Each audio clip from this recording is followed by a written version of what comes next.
Genre: realistic fiction. Miguel in the middle.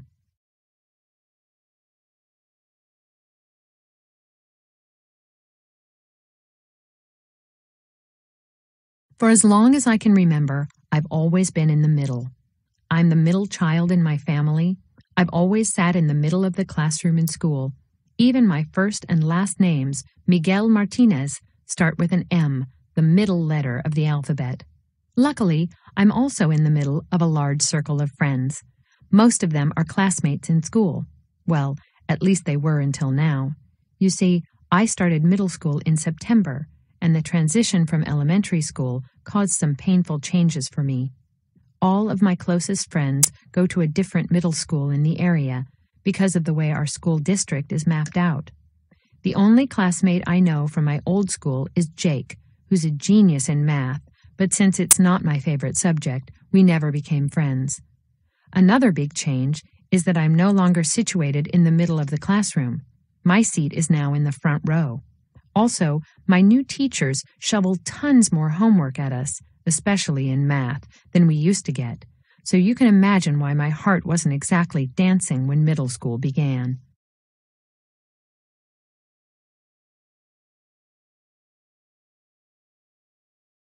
By the end of October, Jake and I had become good friends. It happened because I was so hopeless trying to do my math homework. I have a disdain for math, especially fractions.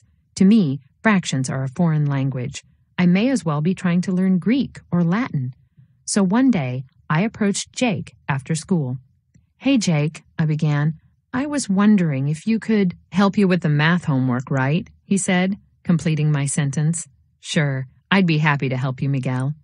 I was stunned because, to be truthful, I wasn't sure until that moment if Jake even knew my name. And yet, here he was, happy to save me from drowning in my sea of math problems. That night, Jake and I had a study session, and it was time well spent. I must admit that Jake's a superb math teacher.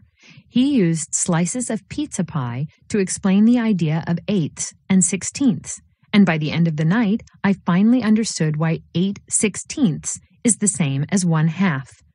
The next day in class, I was even able to answer one of the math problems our teacher put on the chalkboard. She was surprised when I raised my hand, and guess what? So was I. They say time flies when you're having fun, and I guess it's really true. I can't believe winter vacation is almost here. The school days have been flying by like a jet plane. I suppose it's because I'm a much more focused student, especially in math, than I ever was before. Until this year, I always looked forward to the prospect of a school break. Now I actually feel sad that I'll be away from middle school for 2 weeks. The other day, the most amazing thing happened when our teacher gave us a math brain teaser. She asked, if you wrote all the numbers from 1 to 100, how many times would you write a 9? The question was harder than it seemed. Most of the students said 10, although some clever kids said 11 because they realized that 99 has 2 nines, not just 1. But Jake and I were the only students with the correct answer, 20. Everyone else forgot to count all the 90s.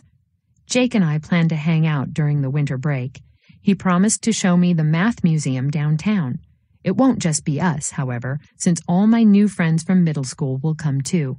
You see, even though I now have a completely different perspective on math, some things haven't changed.